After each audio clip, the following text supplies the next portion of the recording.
अनुराग जी, राधे राधे महाराज जी। महाराज जी, ये पूछ रहे हैं महाराज जी, आपका जन्म क्यों हुआ है महाराज? हाँ, सत्य बात है। स्वप्न है, जन्म तो हो रही है। स्वप्न है, हमारा जन्म ही नहीं हुआ। आप कौन है? अजन्मा है, हमारा जन्म ही नहीं हुआ। स्वप्न है, ये सत्य नहीं है। ये न पहले था न आगे रहेगा, ये बीच में भास रहा है स्वप्न की तरह। उमा कहूं मैं अनुभव अपना, सत हरि भजन जगत सब सपना। और मुझ अजन्मा का कभी जन्म ही नहीं हो सकता, केवल भ्रम से ऐसा मान लिया है।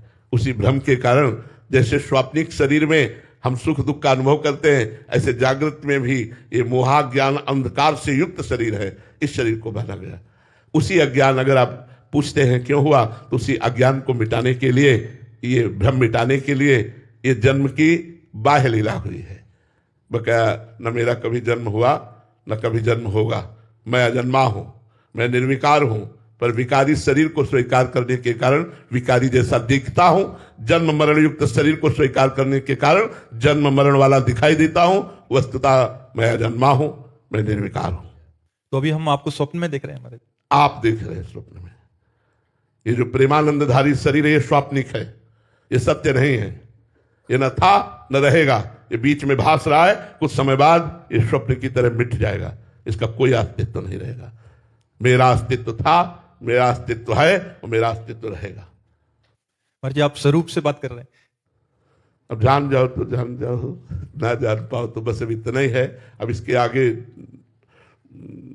अनुभव गम्य भजे जी संता, अनुभव के द्वारा जाना जा सकता है, वाणी के द्वारा नहीं। राम अतर्क बुद्धि मन बानी, मति हमारी सुनो भवानी। भगवान और भगवान के निज जनों में अंतर नहीं होता, और ये अतर्कनीय स्थिति को प्राप्त होते हैं, ये बातों से नहीं बताया जा सकता। महाराज जी, इसको जानने के लिए साधक को उसी स्थिति में आना पड़ेगा। हाँ, उसी, जब तक उसी स्थिति में नहीं आएगा तब तक नहीं समझ। मतलब जगना पड़ेगा। बिल्कुल। अभी स्वाप्निक पुरुष हो, जब जगोगे तब प्रश्न ही नहीं रह जाएगा, हम तुम नहीं रह जाए, हम न तुम दफ्तर गुम। देखने वाला ही नहीं, देखत देखत ऐसा देखा, मिट गई दुविधा, रह गया एक। एक को ब्रह्म द्वितीय नास्ति। एक शब्द में एक, हजारों घड़ों में हजारों प्रतिबिंब पड़ रहे हैं, तो हजारों सूर्य थोड़ी हो गए, सूर्य तो एक ही है। घड़ों के नाश से सूर्य का नाश थोड़ी हो गया, वो तो अविनाशी चमक रहा है। जूही श्रीवास्तव जी, बैंगलोर से। राधे राधे महाराज जी। महाराज जी, आपके चरणों में कोटि कोटि प्रणाम। महाराज जी, परम पूज्य प्रातः स्मरणीय श्री भाई जी ने कहा था कि परिस्थितियों या प्राणियों से आशा न करके केवल आत्म सुख की आशा करनी चाहिए। महाराज जी, इसमें पूज्य भाई जी ने किस आत्म सुख की बात की है, और ये आत्म सुख हम कैसे प्राप्त कर सकते हैं? हमारी आत्मा है श्री भगवान। जब हम भक्ति के द्वारा उस सुख को प्राप्त करना चाहते हैं, तो नाम रूप लीला धाम के द्वारा प्राप्त करते हैं। जब हम कर्मयोग के द्वारा उस सुख को प्राप्त करना चाहते हैं, तो निष्काम भाव से होकर संपूर्ण चराचर जगत को सुख पहुंचाने की लालसा, बदले में कोई न चाह, तो इससे आत्म सुख की प्राप्ति होती है। यदि हम ज्ञान मार्ग से, ज्ञान योग के द्वारा इसे प्राप्त करना चाहें, तो स्थूल सूक्ष्म कारण तीनों शरीरों का बाध करके, पांचों कोशों का बाध करके, आनंदमय कोश, मनोमय कोश, विज्ञानमय कोश, इस तरह प्राणमय कोश, जो अन्नमय कोश, इन सब कोशों का बाध करके, तीनों गुणों पर विजय प्राप्त करके आशा रहित हो जाना, सत असत चिंतन रहित हो जाना, शांत, वो अपने ब्रह्म स्वरूप का अनुभव करके अखंडानंद को प्राप्त होता है। सबसे कठिन समस्या है ये व्यक्ति वस्तु स्थान की आशा का त्याग करना, सबसे कठिन बात है। वेद विद्या पढ़त कर्म धर्मन करत, जलप तन कलप की अवधियानी, चारु गति छाण संसार भटकत भ्रमत, आस की पास नहीं तोरी जानी। हमारे यहाँ सेवकवाणी रस ग्रंथ का सिद्धांत है। सेवकवाणी कह रही कि वेद पुराणों का खूब ज्ञान है, खूब प्रवचन कर रहे हैं, खूब प्रवचन सुन रहे हैं, खूब कर्म धर्मों में भी लगे हुए हैं, लेकिन भोगों की आशा का त्याग नहीं कर पा रहे। व्यक्ति से आशा, वस्तु से सुख की आशा, किसी भोग से सुख की आशा, यही हमारे अत्यंत समीप आत्म सुख को ढके हुए है। समीप अर्थात मैं ही हूं। अपने स्वरूप का विस्मरण करके देह भाव को प्राप्त होकर इंद्रियों के भोगों में जो सुख का अनुभव करते हुए विचरण कर रहा है, मन और इंद्रियों के साथ तदात्म भाव करके, वो कभी आत्म सुख को प्राप्त नहीं हो सकता।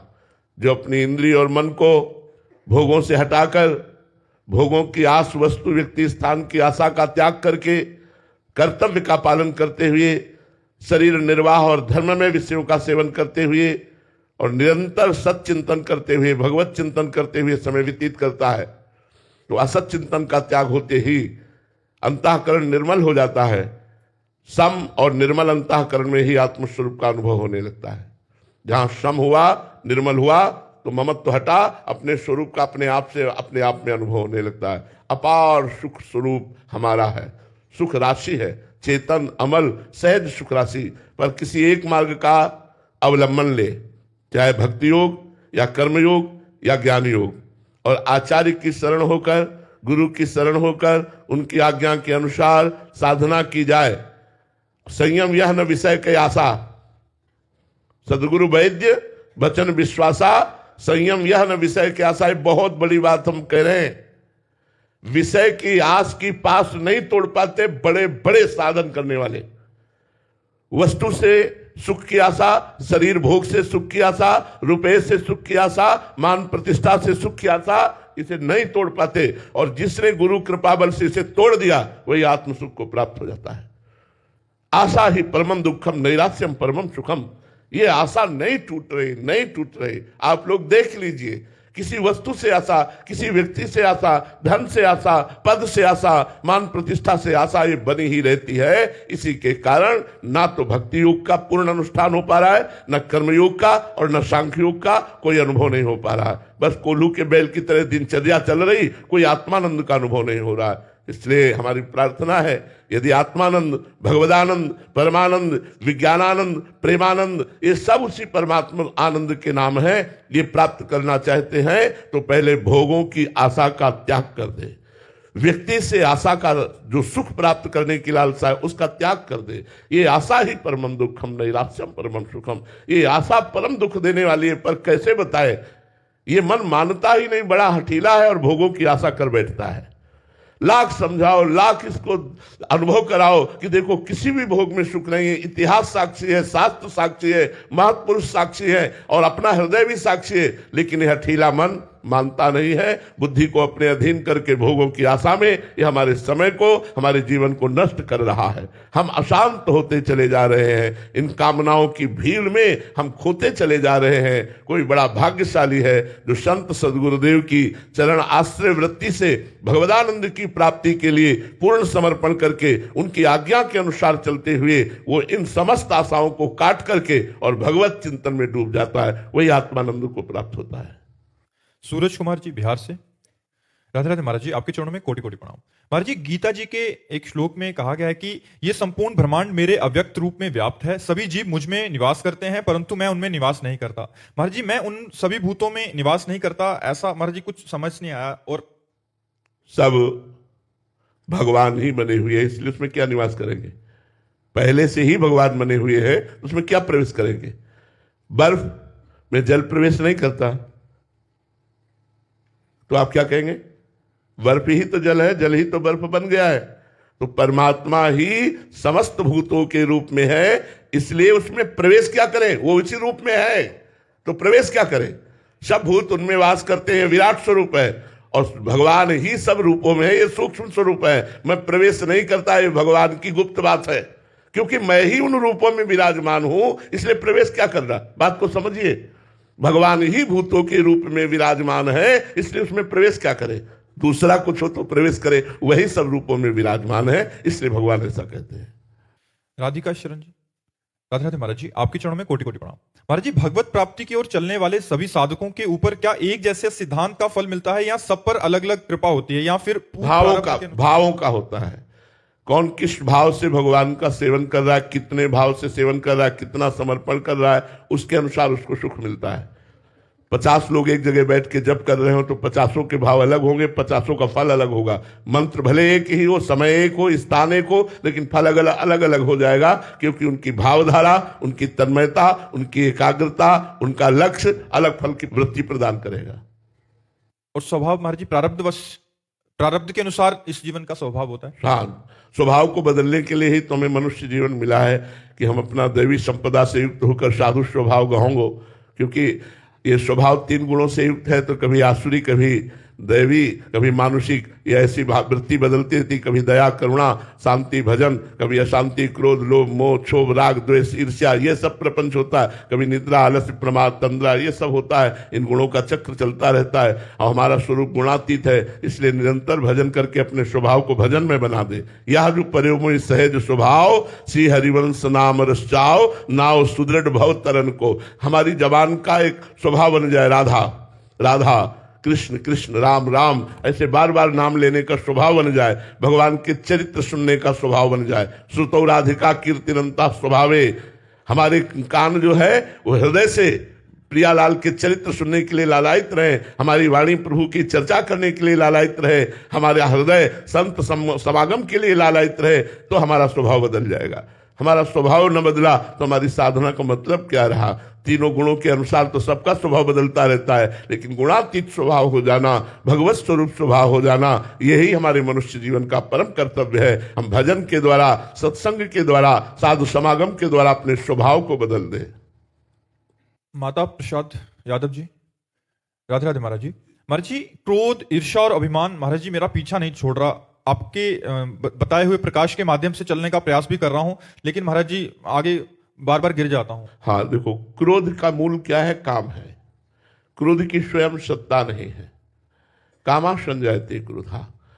जब हम कामना करते हैं ऐसा हो और उसके विपरीत होता है तो हमें क्रोध आ जाते हैं। हमें चाहिए कि जोई जोई प्यारो करे सोई मोहि भावे। अगर इस सिद्धांत को स्वीकार करें तो हम क्रोध पर विजय प्राप्त कर लेंगे। ऐसा ही होना चाहिए? नहीं। मेरे प्रभु जैसा चाहते हैं वही सोई जो राम रचि राखा, को करी तर्क बढ़ावे शाखा, अस कही जपन लगे हरिनामा। यदि हम जहां हमें क्रोध आ रहा है उसे विचार पूर्वक देखें कि मेरे भगवान के द्वारा किया हुआ विधान है और यह विधान मंगलमय भगवान के द्वारा है, इसलिए मेरा परम मंगल होगा, मैं क्रोध क्यों करूं? जरूर विपरीत है, पर क्रोध करना ठीक नहीं, क्योंकि भगवान के द्वारा किया हुआ विधान है। ईर्ष्या मेरे से बढ़ा जा रहा है आगे, मत्सरता ये बहुत गंदी चीज है। ये अपनी भी हानि करती है और दूसरे की भी हानि करती है, इसलिए नहीं। ईर्ष्या मत करो। जितना तुम्हें भगवान दिया है तुम्हारे प्रारब्ध के अनुसार दिया है, तुम्हें जो चाहिए वो भगवान से साधना करके मांगो, आराधना करके मांगो। किसी पे ईर्ष्या क्यों करो? सब में भगवत बुद्धि धारण करो और लोभ नाम का बढ़ाओ।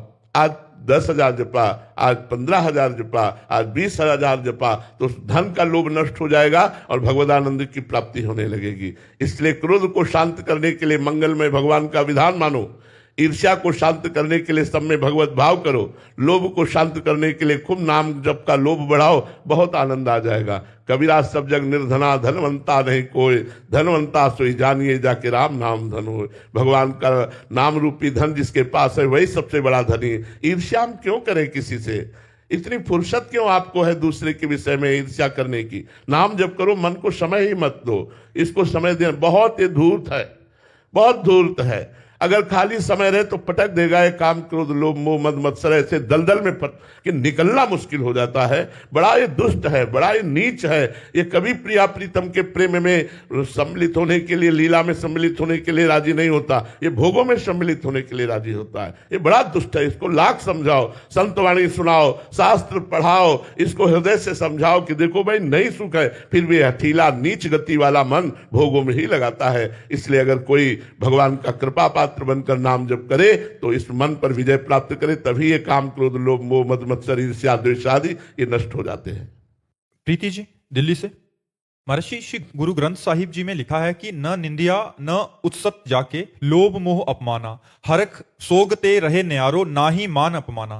महर्षि क्या इस स्थिति को प्राप्त करना अनिवार्य है मुक्ति के लिए? ये बहुत कठिन प्रतीत होता है। बिल्कुल बिल्कुल, बिना इनके आए बनेगा ही नहीं। किसी की निंदा नहीं करनी, कुत्सित विचार नहीं करने, लोभ नहीं करना, मान अपमान के चक्कर में नहीं पड़ना है। वो तो पद में लिखा हुआ है, हमारे यहाँ भी पद में लिखा हुआ है, संस्कृत में लिखा हुआ है, शत्रु मित्र समझान, ईमान ईमान अपमान सम, दुख सुख लाभ नहान, यह जो कृपा हरिवंश की। मानापमानास तुल्य तुल्य निंदात्मक संस्तुति। जब तक वो द्वंद्वों से ऊपर नहीं उठता तब तक वो मोक्ष को प्राप्त नहीं होता। देखो गुरुवाणी जी या भगवान श्री कृष्ण की वाणी गीता जी या भागवत जी या रामचरितमानस जी, ये जो बड़े बड़े सब ग्रंथ हैं, आप सिद्धांत देख लीजिए, एक ही मिलेगा, सबका सिद्धांत एक ही मिलेगा। सब वो शब्दों का परिवर्तन केवल होगा, भाषा परिवर्तन होगा, सिद्धांत एक ही मिलेगा। जब तक आप द्वंद्वातीत नहीं होंगे, जब तक त्रिगुणातीत नहीं होंगे, जब तक आशातीत नहीं होंगे, कामना रहित नहीं होंगे, तब तक मोक्ष पदवी को प्राप्त नहीं कर सकते। रेणु भारद्वाज जी, महाराज जी गीता जी में भगवान ने स्वधर्म पालन का बहुत बल दिया है महाराज जी। महाराज जी क्या स्वधर्म का ठीक ठीक पालन करने से प्रभु की प्राप्ति ही हाँ, बिल्कुल बिल्कुल हो जाएगी, इसमें कोई संशय नहीं। पर स्वधर्म का पालन करना, पहले समझ ले कि स्वधर्म क्या है। अगर हम शरीर धर्म को लेकर बात करते हैं तो पर धर्म है। शरीर स्व है या पर? अगर कोई थोड़ा भी विवेक रखता है तो इस पर विचार करके बताओ, शरीर स्व है या पर? पर है। ये स्व नहीं है, ये पर है, ये प्रकृति के द्वारा पंचभूतों से रचित है। और पर धर्मो भयावहा, पर धर्मो भयावहा, इसीलिए आप भय को प्राप्त होते, मृत्यु को प्राप्त होते, दुख को प्राप्त होते, संशय को प्राप्त होते, संकट को प्राप्त होते, बंधन को प्राप्त होते, क्योंकि पर धर्म में है, स्वधर्म में नहीं। स्वधर्म क्या है? भगवान की आराधना करना, पति में भगवान को देखना, पुत्र में भगवान को देखना, परिवार में भगवान को देखना, रात दिन भगवत भाव से, चिंतन से सब परिवार की सेवा करना, नाम जप करना, ये स्वधर्म है। भगवत भाव रहित शरीर भाव को लेकर के तो ये पर धर्म है, ये आवागमन से मुक्त नहीं कर पाएगा। अच्युत भावना विहित निष्काम कर्म भी वो मोक्षदायी नहीं होता। भगवत भावना विहीन निष्काम कर्म भी उत्तम फलदायी नहीं होता। इसलिए सब में भगवत भावना की जाए, यही स्वधर्म है। सब में भगवत भाव से आराधना की जाए, नाम जप किया जाए, कोई नशा न किया जाए, गलत आचरण न किए जाए, अपने पति को, अपने परिवार में भगवान को देखो, यही स्वधर्म है। क्योंकि वही भगवान हमारी आत्मा के रूप में स्फुरित हो रहा है और स्व वही है। शंकर सहज स्व रूप संहारा, तो लाग समाधि अखंड अपारा। स्वधर्म, स्वधर्म माने भगवत आराधना, आत्मस्वरूप में स्थित होना, ये पर धर्मो भयावहा, ये शरीर पर धर्म है। हम भगवान के दिव्य अंश हैं, और जो भगवान का अंश है वो पूर्ण है, क्योंकि पूर्ण का अंश भी पूर्ण नहीं होता है, इसलिए हम परमात्म स्वरूप हैं। और परमात्म स्वरूप में स्थित रहना ही स्वधर्म है, शरीर धर्म में स्थित रहना पर धर्म है। ये बात अध्यात्म से मैं कह रहा हूं। नितिन जी होशंगाबाद से, राधे राधे महाराज जी, आपके चरणों में कोटि कोटि प्रणाम। महाराज जी मेरा प्रश्न है कि काशी में महादेव जी को देखकर और काशी के घाटों को देखकर किसी को वैराग्य चढ़े तो बात समझ में आती है, क्योंकि बाबा जी का स्वरूप ही सन्यासी वाला है। लेकिन महाराज जी वृंदावन में आकर और प्रिया प्रीतम को देखकर किसी को घोर वैराग्य आ जाए, ये बात महाराज जी समझ के बाहर की है। सही पूछो तो काशीनाथ को भी यहां वैराग्य हो जाता है काशीनाथ को भी यहां वैराग्य हो जाता है। गोपी बने हुए, गोपीश्वर बने हुए वृंदावन में विराजमान है। जो प्रेम है ये समस्त राग नष्ट कर देता है। देखो, थोड़ी सी मलिन झांकी, निर्मल झांकी नहीं कह रहा हूं, मलिन झांकी, प्रेम ना होकर के वो राग है, पर उसका स्वरूप देखो। संसार में उसे प्रेमी कहते हैं, पर उसे राग कहा जाता है, प्रेम नहीं कहा जाता। उसे कामासक्त चित्त को राग कहा जाता है। एक लड़की, एक लड़का, दोनों थोड़ा सा राग कर लेते हैं। अब उनके मिलन में बाधा पहुंचने लगी, दोनों अपने अपने परिवार को छोड़ देते हैं। अब उनके परिवार भारी विरोध में उतर गए, दोनों अपने प्राण छोड़ देते हैं। सुना है नहीं सुना?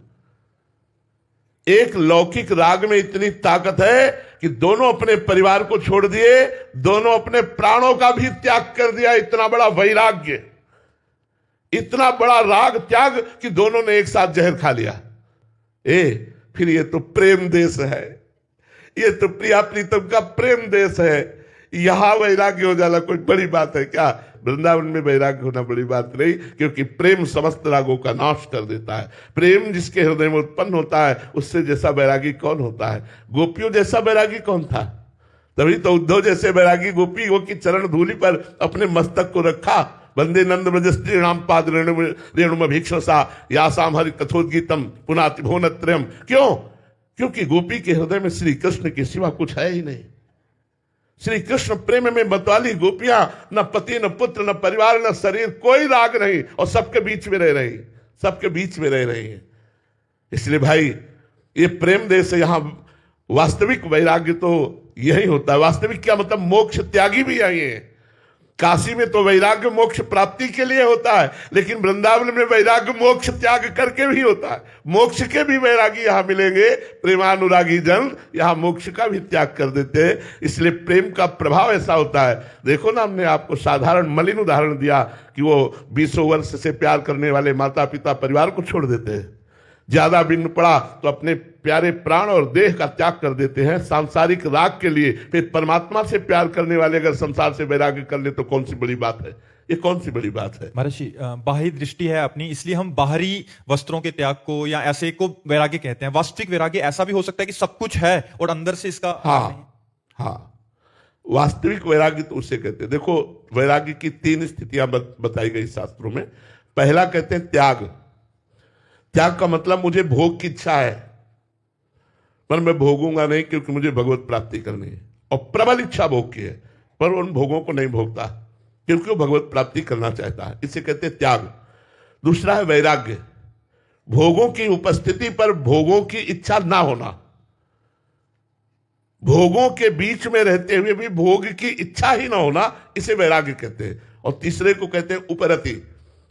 भोग है, ये भोगने वाली वस्तु है, ऐसी स्मृति का भी नाश हो गया, उसे उपरति को ब्रह्म साक्षात्कार या भगवत साक्षात्कार किए हुए महापुरुष उपरति को प्राप्त होता है। महाराज जी, पहली स्थिति जो है त्याग आपने बताई, ये तो साधक की बहुत दुखद स्थिति है ये, क्योंकि तन छाड़े मन गए है, दोनों ही दुख होए। तन से भोगना नहीं और मन बार बार भोगने की चाह करता है, दोनों दुख होता है। तो इसी को तो पार करना कठिन। वैराग्य आ गया फिर क्या हो? तो जीत गया, जीत गया। असली वैराग्य आ गया तो जीत गया। अभी तो त्याग के मार्ग पर हम चलना चाहते हैं, पर मन हमारा भोगों में लगा है। बड़ा दुखद है, बड़ा दुखद परिस्थिति होती है, और ये बहुत लंबे समय तक रहता है। वैराग्य, शुद्ध वैराग्य आना, भोगों में अरुचि हो जाना।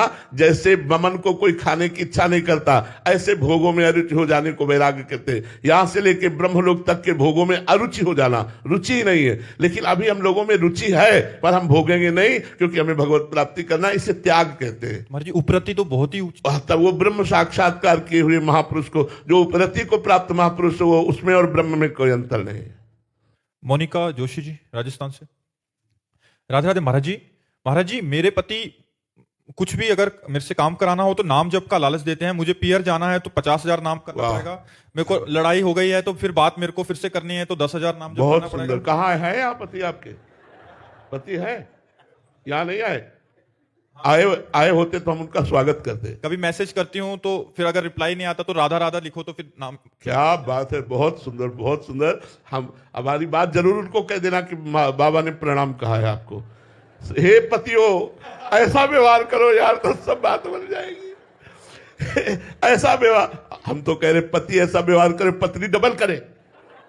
उस पतियों को सुधारने के लिए कि तुम शराब नहीं पियोगे, तुम मांस नहीं खाओगे, तुम गंदे आचरण नहीं करोगे, तुम राधा नाम जप करोगे, हम तुम्हारे को बहुत प्यार करेंगे, तुम्हारी बहुत सेवा करेंगे, तुम्हारी आज्ञा का पालन करेंगे। ये जीवन कृतार्थ हो जाए। किसी भी भाव से सही भगवान नाम का उच्चारण जीव का परम मंगल हो जाता है। जिस दिन से राधा शुरू किया उसी दिन से तुम्हारे परम मंगल की, परम सुख की नींव पड़ गई। बलियारी उस पति को जो आपको भजन में ऐसे लगा रहा है, हमें लगता है सब पतियों को ऐसे ही होना चाहिए और सब पत्नियों को भी ऐसे होना चाहिए, तो राम राज्य छा जाए। फिर क्या कहना, फिर तो भगवदानंद छा जाए। बहुत उत्तम बात। हम आपके पति को प्रणाम करते हैं। एक जने आए थे तो उन अपने बच्चों से, उनके बच्चे ने बोला हमें वो एप्पल वाला मोबाइल चाहिए जो अभी नया आया है, तो उन्होंने बोला 1 करोड़ नाम जप करो राधा नाम। बहुत सुंदर। तो फिर वो उसको 2 महीने हो गए, कह रहा पूरा ही नहीं हो रहा 1 करोड़। बहुत बहुत बहुत सुंदर। जरूर लगाना चाहिए, ऐसे जरूर लगाना चाहिए। श्री स्वामी एकनाथ जी महाराज थे, तो वो गांव के लोगों को कीर्तन में बुलाने के लिए 250-250 ग्राम चीनी बांटते थे उस समय। जो कीर्तन में आके बैठेगा, कीर्तन करेगा, पाव भर चीनी देंगे। तो गरीब लोग और सब ऐसे लोग, कोई भगवान नाम की प्रियता नहीं है लेकिन कीर्तन में आ रहे क्योंकि पाव भर चीनी मिलेगी। एक संत कैसे जन कल्याण कर रहा है, पाव भर चीनी का प्रलोभन देकर 1 घंटा 2 घंटा नाम कीर्तन कराया, राम कृष्ण हरि जय जय राम कृष्ण हरि, उनका मंगल हो गया, उनका कल्याण हो गया। महाराज जी बिना भाव से जपे भी हो जाएगा? हाँ, भाव कुभाव अनख आलसहु नाम जपत मंगल दिसि दसो। बिना भाव के भी, बिना भाव के जहर पियोगे तो मरोगे कि नहीं मरोगे? तो फिर बिना भाव के राम नाम जप करोगे, तुम्हारा कल्याण हो जाएगा, पक्का हो जाएगा। अगर तुम भजन करते हो तो लोक परलोक के सारे सुख तुम्हारे चरणों में गिरेंगे। कैसी बात करते हो, भजन बहुत बड़ी चीज है। तो अगर लौकिक वस्तु भी चाहिए तो नाम जप करो, पारलौकिक चाहिए तो नाम जप करो। हमारी प्रार्थना मान लो, तुम्हारा मंगल हो जाएगा। नाम जप से सब ठीक हो जाएगा, सब ठीक हो जाएगा। केवल आप नाम जप करो, भाव कुभाव अनख आलसहु नाम जप मंगल दिसि दसहु। महाराज जी एक बार लगने की बात है, हम जो प्रश्न भी पढ़ते हैं बहुतों के अनुभव होते हैं, बट एक बार लग गया आगे चल के तो खुद ही महाराज जी वो रास्ता। देखो, कई बार हमको मन हमें नीचा दिखाता है कि यार तुम्हारे अंदर गंदी बातें हैं तो तुम नाम जप क्यों करो, ऐसी बातें कभी कभी प्रेरित करता है। तो हमें चाहिए कि जब हम गंदी बात नहीं छोड़ सकते तो नाम ही नहीं छोड़ सकते। करना नहीं, हम उदाहरण नहीं दे रहे। एक पत्नी आकर के बोली कि मेरे पति वो शराब पी के चतुरासी जी का पाठ करते और राधा नाम कीर्तन करते, बोलो महाराज जी उनकी गति क्या होगी? तो हमने कहा एक दिन चतुरासी जी और राधा नाम उनको शराब से मुक्त करेगी, एक दिन ये भगवत चरणारविंद की आसक्ति प्रकट होगी और उनको ग्लानि होगी और वो महात्मा बन जाएंगे। छोड़ दिया महाराज जी आपकी जानकारी। अच्छा, हाँ, तो हमें ये जानकारी नहीं थी, लेकिन उन्होंने ये जानकारी दी थी कि पी करके पाठ करते हैं। तो हमने कहा करने दो, एक दिन वो छोड़ देंगे, एक दिन उनका परम कल्याण हो जाएगा। हम सबसे प्रार्थना करते हैं यदि बुरे आचरण नहीं छोड़ सकते तो राधा नाम पकड़ लीजिए। इसको क्यों छोड़ रहे हो भाई?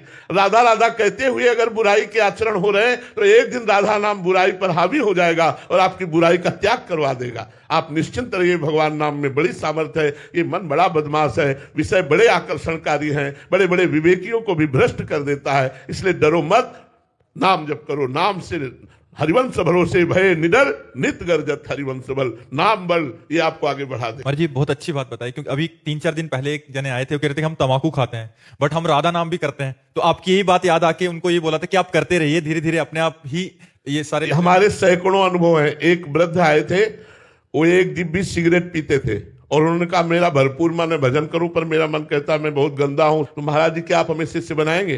तुमका पहले ईमानदारी को आपके हम नमस्कार करते हैं कि आपने सच्चाई रख दी।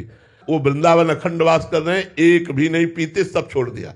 अगर हम पहले ही दिन कह देते कि हम तुम्हें दीक्षा नहीं देंगे क्योंकि तुम सिगरेट पीते हो, पहले सिगरेट छोड़ के आओ, तो कभी ऐसा नहीं होता। हमने उनको अनुमति दी कि आप जो डिब्बियों के डिब्बे पीते हो धीरे धीरे कम करो। देखो व्यसन, अब जैसे कई बच्चे ऐसे हैं जो हॉस्टल में, कई ऐसे सर्विसमैन हैं कि उनकी व्यवस्थाएं नहीं है, उनको भोजन में प्याज लहसुन खाना ही पड़ता है, नहीं तो जिए कैसे? व्यवस्था ही नहीं है। तो उनके लिए व्यवस्था बताई कि आप थोड़ी किशमिश खरीद लो, ठाकुर जी को भोग लगा दो, और जब आपके भोजन में वो जो भी पड़ा हुआ है उसमें आप किशमिश का प्रसाद डालकर जय राधा वल्लभ लाल की कहो, वो प्याज लहसुन आपकी बुद्धि भ्रष्ट नहीं कर पाएगा। लेकिन आप नाम जप करो, भजन करो, चाहे प्याज लहसुन भी खा रहे हो तो भजन करो। भजन छुड़वाएगा तुमसे, भजन तुम्हें निर्विकार करेगा।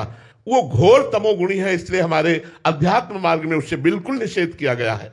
घोर तमोगुणी है। लेकिन जिनके पास ऐसे व्यापार है, ऐसी नौकरी है, ऐसे हॉस्टल में बच्चे पढ़ते हैं कि जिनको भोजन ही वही मिलता है रसोई से, अब वो कहते हैं हम भजन नहीं करेंगे तो जीवन बेकार हो जाए। लेकिन इस पद्धति से खाओ, अब ठाकुर को भोग लगा लो किशमिश का, और उसमें प्रसादे सर्व दुखा नाम हानि रस्यों पर जाते। एक बूंद गंगा जल में यदि 1 टैंकर पानी डाल दिया जाए तो उसे पूरे को गंगा जल ही कहा जाएगा, इसलिए प्रसाद स्वरूप हो जाएगा। भजन करो, खूब भजन करो। खास बात भजन करना है। भजन करोगे सब विकार नष्ट हो जाएंगे, मंगल हो जाएगा। भजन नहीं होगा, ये छोड़ो, विकार छोड़कर भजन करें कभी नहीं कर पाओगे। भजन करोगे तो विकार छूट जाएंगे। इसलिए गोस्वामी तुलसीदास जी ने एक सिद्धांत रखा, बिगड़ी जन्म अनेक की अब ही सुधरे आज।